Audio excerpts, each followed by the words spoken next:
Paola, buenos días. Padre Víctor, buenos días. Queridos hermanos radioescuchas, tengan todos muy buenos días. Del tema pasado, donde veíamos la importancia de la vida en familia, por ahí enterándonos en los documentos de nuestra iglesia, en 1983 nuestra iglesia promulgó la Carta de los Derechos de la Familia. Y decíamos en el programa pasado, es tan importante la familia, pues que Cristo nuestro Señor decidió nacer en familia, en la familia humana. Y cuando nosotros queremos estar convencidos de la importancia de la familia, pues tenemos que conocer cuáles son los derechos que toda familia tiene. Y entonces partimos del primero. Todos los seres humanos, así como tenemos el derecho a la vida y que sea respetada esa vida desde la concepción hacia la muerte natural, bueno, también los seres humanos tienen derecho a nacer en familia. ¿Cuándo se conforma el concepto familia? Cuando en la unión conyugal entre hombre y mujer se dan las legalidades del matrimonio y estas legalidades se enriquecen y trascienden y se fortalecen con el sacramento del matrimonio, ¿sí? O sea, no basta solamente la unión. A esa unión hay que darle legalidades civiles, pero no basta solamente esas legalidades civiles.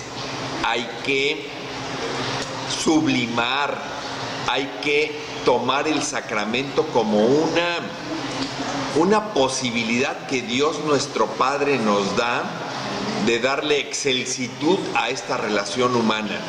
Y entonces salimos beneficiados.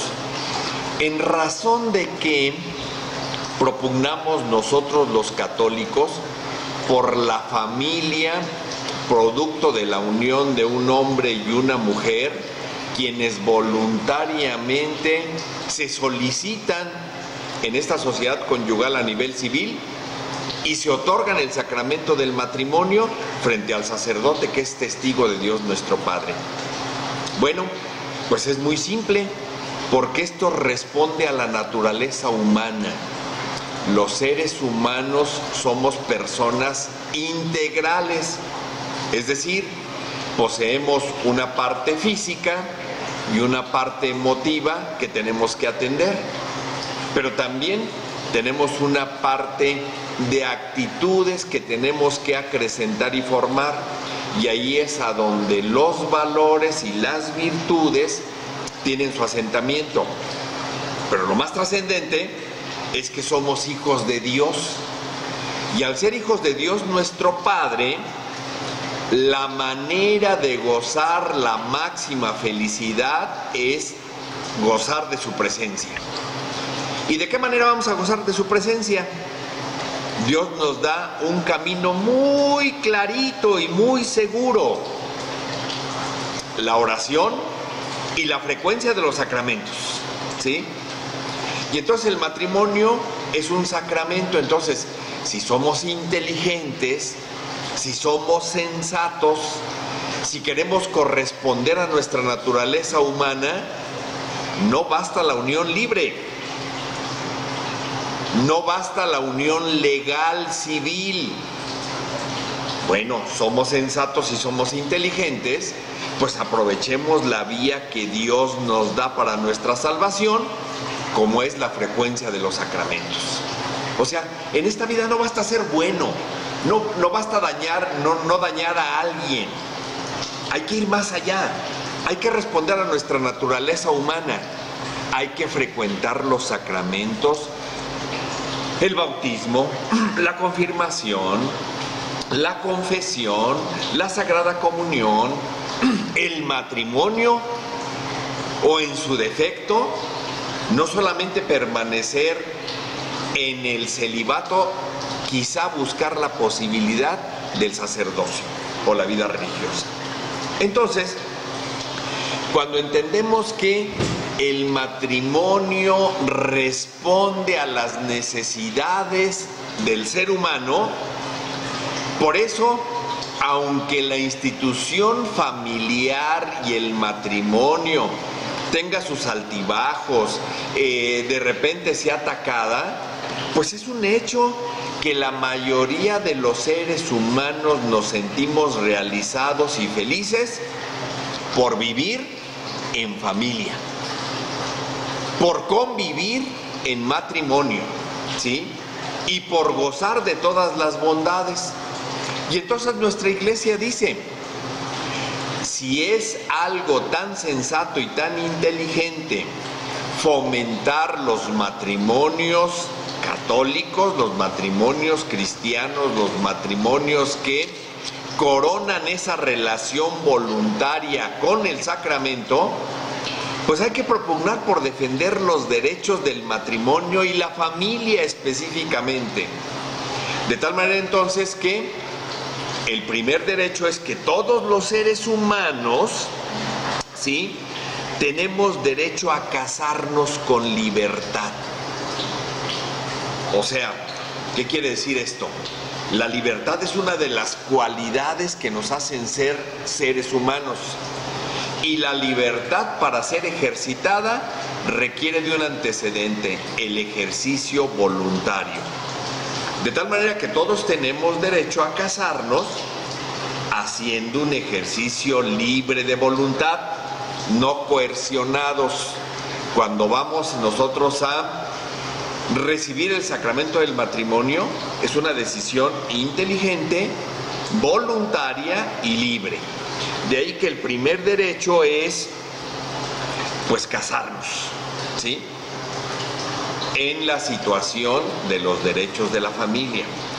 Pero una vez que nos hemos casado, tenemos que estar abiertos a la vida.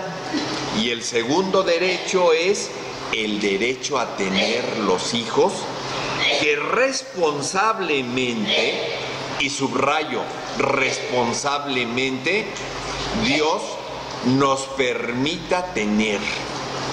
Y cuando digo Dios nos permita tener, es que antes tenemos que hacer un acto voluntario, consciente, inteligente, amoroso, ¿sí?, para que en común acuerdo mi esposa y yo, tu esposo y tú, decidan cuántos hijos tener y recibir ese don que Dios nos da de ser procreadores, o sea, medios de vida. Y entonces, cuando subrayamos el responsablemente, quiere decir que concebir un hijo es producto de nuestro gran amor, sí, pero también de nuestra decisión responsable de cuidar de su desarrollo humano, de su salud, de su educación, de su formación, pero sobre todo de su proyecto de salvación. Entonces, aquí recuerdo aquellas frases que de repente causaron conmoción cuando su santidad el Papa Francisco nos decía a los católicos: no tenemos que ser como conejos, porque los conejos se reproducen y solamente hacen eso, reproducirse. Los católicos responsables nos reproducimos, somos medios de vida que Dios nos concede, pero de una manera responsable, porque nos comprometemos con el proyecto de vida de nuestros hijos. Y aunque esto implique un sacrificio, de una manera feliz lo hacemos, ¿sí?, porque estamos patrocinando el proyecto de salvación de nuestros hijos y animándolo. Pero lo más importante, cumpliendo con nuestra vocación de padres cristianos, ¿sí? De ahí que el tercer derecho que tenemos es el respeto a la vida, desde el momento de la concepción hasta la muerte natural. No solamente los católicos estamos contra el aborto porque atenta con el primer derecho que todos tenemos, el derecho a vivir. No, también nos comprometemos en el concepto del respeto a la vida y de la calidad de vida. y de la calidez de vida que vivimos en familia, del agradecimiento a la vida a nuestros padres y del agradecimiento a la vida a nuestros abuelos, del cuidado que tenemos que tener de ellos, los más fuertes para con los menos fuertes. Y esto se da en dos etapas de la vida: en la niñez temprana, ¿sí?, en la adolescencia y en la vejez. Entonces, tener un gran amor por el respeto a la vida es enamorarnos de la atención en todas sus etapas, no solamente la de recién nacido, y mucho menos y con un gran compromiso en la vida de la vejez. Entonces, ahí la familia cristiana tenemos que dar un testimonio de esa solidaridad que tenemos con los más débiles. ¿Y quiénes son los más débiles? Los recién concebidos y recién nacidos, y los que ya nos llevan muchos años y nos dieron mucho en el desarrollo de nuestra vida, ¿sí? El siguiente derecho que tiene la familia es a la educación integral. Es decir, nosotros como personas humanas tenemos nuestra parte física, y entonces los papás tenemos derecho a educar a nuestros hijos en su parte física, en su salud, en el desarrollo, en el deporte, ¿sí? Otra parte de la salud integral es la salud mental. Es importante que nosotros eduquemos a nuestros hijos en una salud mental que les ayude a formar su carácter. Todos nacemos con nuestro temperamento, con el temperamento se nace, pero el carácter se hace. Entonces, en la formación integral tenemos que buscar formar a nuestros hijos en su carácter, en el desarrollo psicológico de ellos. Y parte de la formación integral es también la formación de las actitudes. Es importante que los padres de familia defendamos el derecho de educar a nuestros hijos en valores y virtudes cristianas. Y más aún, la familia, nuestra familia es una iglesia doméstica y somos los principales responsables de educar la fe de nuestros hijos. Y la fe de nuestros hijos en instrucción, y la fe de nuestros hijos en testimonio, y la fe de nuestros hijos en participación en la vida pastoral de nuestra iglesia.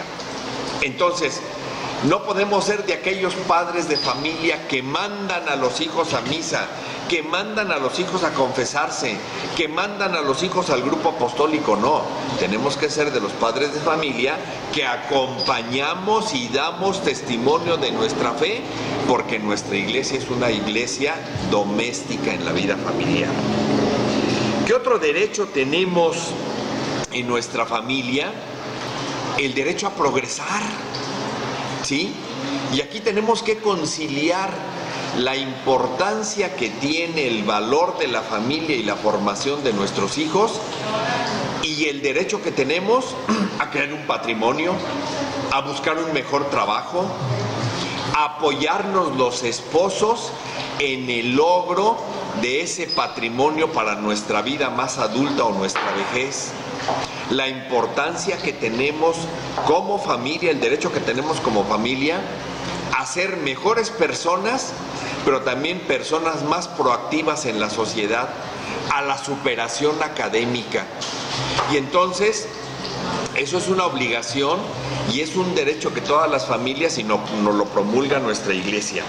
También tenemos un gran derecho que tenemos que defender: a la libertad de nuestra religiosa, a la libertad de expresarnos en todos los ámbitos, y aquí sí tenemos que ser valientes, en todos los ámbitos manifestar las verdades de nuestra fe y no andar con infidelidades de, bueno, como estoy en el ambiente de la política, soy católico, pero aquí no me puedo manifestar.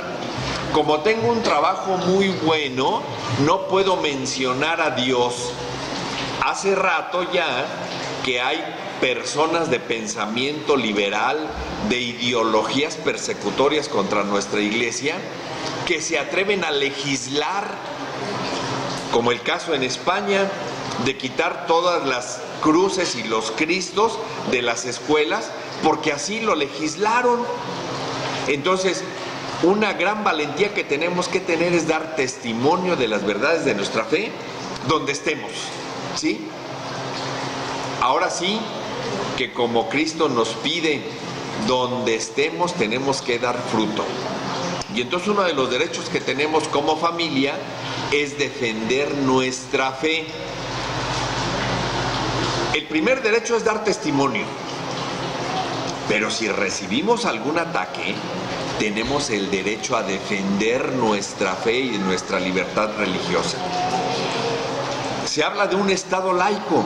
Pues una de las características del Estado laico es defender las creencias de cada uno de los componentes de ese Estado, ¿sí? Y entonces defender las creencias de cada uno de los componentes de ese Estado es manifestarnos casi con una actitud de exégeta. Es decir, enterarnos de las verdades de nuestra fe, ser congruentes en nuestro actuar con esas verdades y defenderla cuando en ambientes de repente empezamos a sentir ataques. Y de repente somos tan bajos de guardia que cuando en la reunión de cuates alguien se atreve a ridiculizar a nuestros sacerdotes, por ejemplo, pues manifestémonos de una manera valiente, ¿sí?